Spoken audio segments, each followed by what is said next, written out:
In our daily lives, there are moments when our minds become inexplicably cluttered. Even without any particular incident triggering it, our thoughts seem to wander endlessly, oscillating between past events and future uncertainties, leaving our hearts feeling heavier by the moment. We often find ourselves yearning for a respite, a desire to quiet the mind and empty it of these incessant thoughts. Yet paradoxically, the more we strive to suppress these thoughts, the more persistent and complex they seem to become. Why does this happen? The Buddha offered a profound insight into this conundrum. He advised not to forcefully empty the mind, but to first acknowledge the thoughts as they arise. This approach diverges from the common belief that peace comes from an empty mind. In truth, it is the act of not seeing that leads to further entanglement. Thoughts do not vanish by ceasing, they dissipate when they are no longer sustained. The Buddha explained further, observe the thoughts as they naturally arise, recognize, I am worrying now, or, my thoughts are continuing. This simple act of awareness begins to transform the mind. Without the need to forcibly stop or empty the mind, merely observing the thoughts diminishes their power. This teaching is not about eradicating thoughts, but about not being swept away by them, allowing the mind to find its own tranquility. If you find your thoughts continuing even now, do not attempt to halt them. Instead, take a moment to simply observe. From that moment on, your mind will begin to feel lighter. Why do thoughts multiply when we try to empty them? A disciple once asked the Buddha this very question, expressing frustration that attempts to clear the mind only seem to increase the volume of thoughts. The Buddha responded succinctly, because we try to push them away. This brief answer carried a profound truth. When overwhelmed by thoughts, our instinct is to stop them, to avoid them, to eliminate them. However, in doing so, we inadvertently focus on them, thus giving them more attention and allowing them to linger. The Buddha continued, explaining that efforts to block thoughts only serve to make them more pronounced. The disciple listened quietly, absorbing this wisdom. Thoughts are naturally transient, arising and fading away. Yet, when we attempt to halt them, we become more conscious of them, causing them to persist longer. Thus, it is not that thoughts increase, but that they continue. The Buddha illustrated this with an example. One person struggled to stop their thoughts by forcefully concentrating on other things, yet found that more thoughts emerged over time.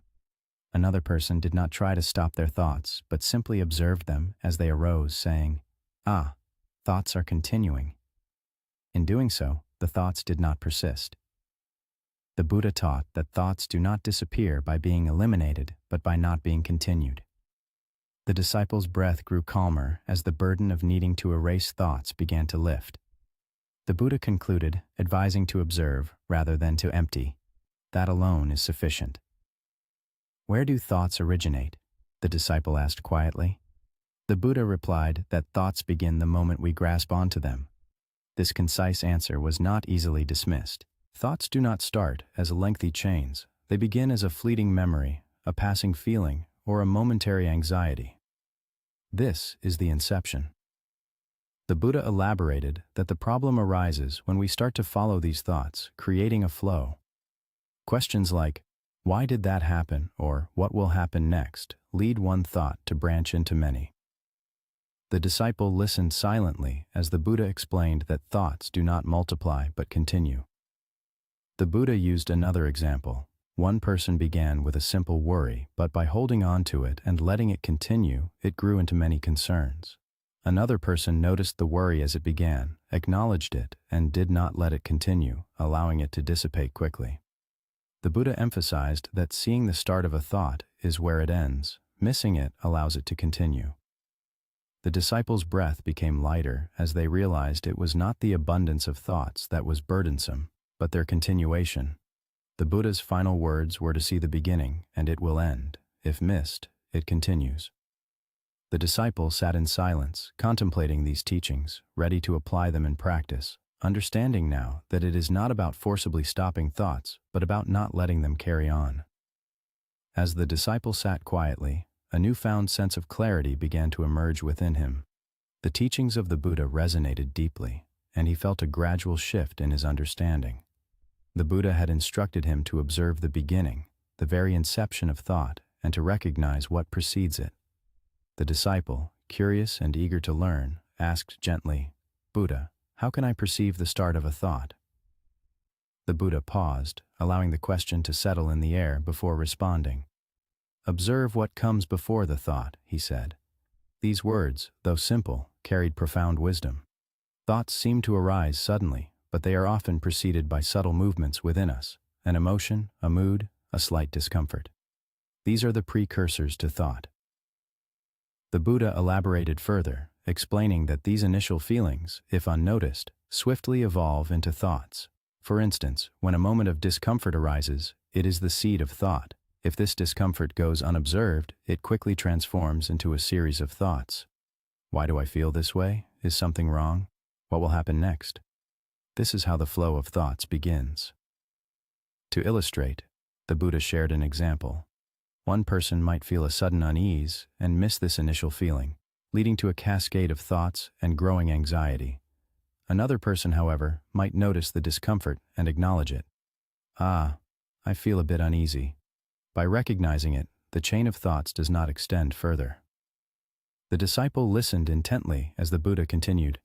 The beginning is not a thought, but a feeling. With this realization, the disciple's breathing became more serene, and he began to see more clearly what he needed to observe. The Buddha advised, "Do not try to see the thought. Instead, observe the feeling that comes before it. When you do this, the flow does not continue." For a while, the disciple remained silent, focusing on perceiving even the most subtle changes in his mind. The Buddha added, "When you observe the feeling, the thought ceases. What should you do after recognizing the feeling?" the disciple asked softly. The Buddha's response was brief yet powerful. "Do nothing." This concept was difficult for the disciple to grasp initially. "Does doing nothing mean to leave it as it is?" he inquired. The Buddha explained, "Yes, leave it as it is. When people feel something, they immediately want to react, to change it, eliminate it, or find a reason for it. But in doing so, the flow continues." The disciple listened quietly as the Buddha continued. "If you leave the feeling untouched, it will dissipate on its own. If you interfere, it turns into thought." This teaching was crucial. The Buddha gave another example. Someone might feel discomfort and immediately seek a reason, leading to a chain of thoughts and growing anxiety. Another person might simply acknowledge the discomfort without interference, allowing it to fade away quickly. "The issue is not the feeling itself, but what follows," the Buddha said. The disciple felt a growing sense of ease, realizing that there was no need to act, but rather to observe. The Buddha continued, "When a feeling arises, leave it be and watch to ensure it does not lead to thought. That is enough." The disciple remained silent, gradually finding reassurance in the idea that he did not need to force change, but could simply allow things to be. The Buddha concluded, "If you do not interfere, the flow does not continue. How can one maintain this state of observation?" the disciple asked quietly. The Buddha replied, "Do not try to maintain it." This concise statement held the essence of his teaching. People often try to hold on to a good state, striving to maintain it and avoid disturbance. But in doing so, a new attachment forms, leading to eventual collapse. "Observing is not about maintaining," the Buddha explained. The disciple listened attentively. The state of observation is not something to create and sustain. It is something to return to moment by moment. Even if you get lost in thought, you can recognize it and return. That is enough. The Buddha offered an example. One person might try to maintain a good state, striving not to lose it, but only end up exhausted. Another person might accept that it is okay to lose focus and simply return when they do. Over time, this approach becomes natural. Continuity is not achieved through effort, but through returning, the Buddha said. The disciple felt even more at ease, realizing that he did not need to strive for constant success, but could simply return to awareness. The Buddha continued, "It is okay to lose focus, just return." Over time, this simple act changes the flow. The disciple remained silent, gradually understanding that maintaining the state of observation was not about holding on, but about returning. The Buddha concluded, If you try to maintain, you will fall. If you return, the flow continues.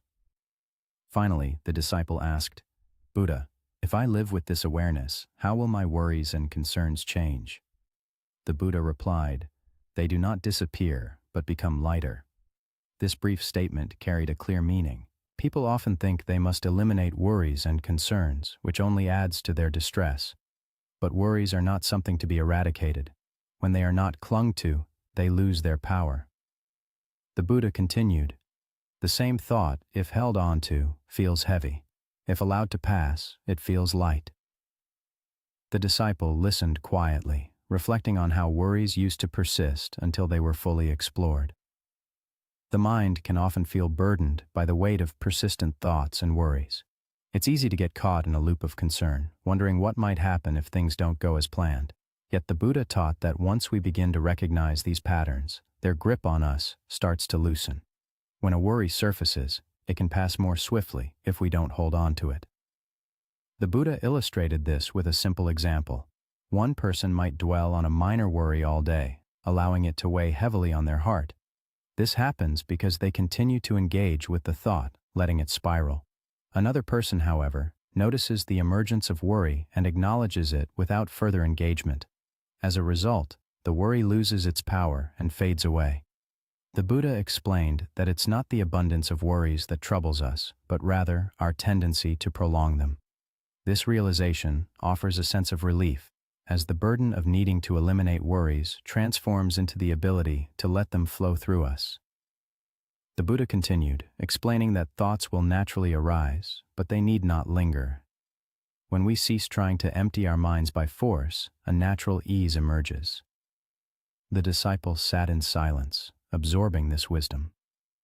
It became clear that the effort to forcibly clear the mind was unnecessary. Instead, the mind could become lighter by simply allowing things to be. The Buddha added that when we allow things to pass, they don't accumulate. The disciple asked when a sense of peace would come from living with this awareness. The Buddha replied that peace arrives when we stop trying to force it. This brief yet profound statement resonated deeply. People often strive to change their minds, to achieve calmness and stillness, but this very effort can create tension and distance us from peace. The Buddha emphasized that peace isn't something we manufacture.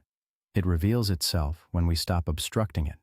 By not trying to halt thoughts or eradicate emotions, a quiet space naturally appears, and within that space lies peace. He shared another example. One person constantly tried to empty their mind, exhausting themselves in the process. Another simply stopped doing anything. They let thoughts and emotions come and go, and eventually a moment of tranquility arrived. The Buddha noted that the latter wasn't trying to find peace, they simply didn't resist it. The disciple felt their breath slow and deepen. The realization dawned that peace wasn't something to be created, but something already present, obscured by our own barriers. The Buddha explained that serenity isn't the result of effort, but rather the absence of interference. The disciple sat quietly, understanding that it was okay to let things be. The Buddha concluded by saying that peace begins when we stop trying to force it. In this serenity, the disciple wondered how to live. The Buddha advised to go with the flow. This simple advice carried a profound echo. People often cling to life, striving to do well, to remain unshaken, to maintain a good state. Yet, this mindset can create tension. The Buddha continued, explaining that life flows on its own. We don't need to hold on to it for it to continue. The disciple listened quietly, realizing that allowing thoughts and emotions to arise without resisting or being swept away by them was enough. The Buddha illustrated this with another example. One person tried to control every aspect of life, planning meticulously and resisting any disturbance. Yet they crumbled at the slightest change. Another person didn't block the flow. They accepted whatever came, staying present in the moment, and life became much lighter. The Buddha said that when we don't obstruct the flow, life becomes smoother. The disciples' breathing deepened as they embraced the idea that living well doesn't require effort, but rather staying within the flow. The Buddha advised not to force change, but to let things unfold naturally, allowing the path to reveal itself. The disciple sat in silence, feeling a growing sense of stability in simply being. The Buddha concluded that the mind finds its greatest peace when we let go and allow things to flow. The disciple remained silent for a long time, reflecting on the teachings that had seamlessly connected into a single, flowing narrative. Eventually they spoke softly, acknowledging the newfound understanding that trying to eliminate thoughts only increased them. Holding on to them made them heavier, and continuing them made them longer. After a brief silence, the Buddha acknowledged the disciples' insight, affirming that they were beginning to see clearly. The Buddha continued to speak gently, explaining that worries and concerns are not to be eradicated, but allowed to pass through. People often attempt to stop their thoughts and empty their minds, but this only tightens their grip. The Buddha advised to let thoughts and worries come and go without trying to eliminate or cling to them. This was enough. The Buddha explained that emptying the mind doesn't mean making it void of everything, but rather not holding on to anything. The disciples' breath deepened as they absorbed this wisdom. The Buddha added that recognizing a thought's continuation can halt its flow. With each moment of awareness, the mind becomes lighter. This realization was sufficient. The disciple bowed their heads slowly, recognizing that while life remained the same, their perspective had shifted. Thoughts still arose, but they no longer dwelled within them. This change marked the beginning of a new understanding. The Buddha's final words were to let go and allow life to flow. In the gentle flow of time, we find ourselves in a moment that is both fleeting and eternal. As we gather here today, I want to express my gratitude for your presence, for it is in these shared moments that we find a deeper connection to the teachings of Buddhism. The present, as we know, is ever moving, slipping through our fingers even as we try to grasp it. Yet, it is in this transience that we discover a profound truth, the impermanence of all things. This understanding of impermanence invites us to embrace each moment fully, without clinging or aversion. It encourages us to live with awareness, appreciating the beauty in the here and now, while knowing that it will inevitably change. By doing so, we cultivate a sense of peace and acceptance, allowing us to navigate the ebb and flow of life with grace. As we continue on this journey together, I look forward to sharing more stories and reflections that bring comfort and insight. Each tale is an opportunity to delve deeper into the wisdom that guides us, offering new perspectives and gentle reminders of the path we walk. In our future gatherings, may we find solace in the teachings that have been passed down through generations, and may they illuminate our way as we seek understanding and tranquility. Let us cherish these moments of reflection and learning, for they are gifts that enrich our lives and deepen our spiritual practice. Thank you for being part of this shared experience. Until we meet again, may you carry the light of wisdom in your heart, and may it guide you to a place of peace and clarity.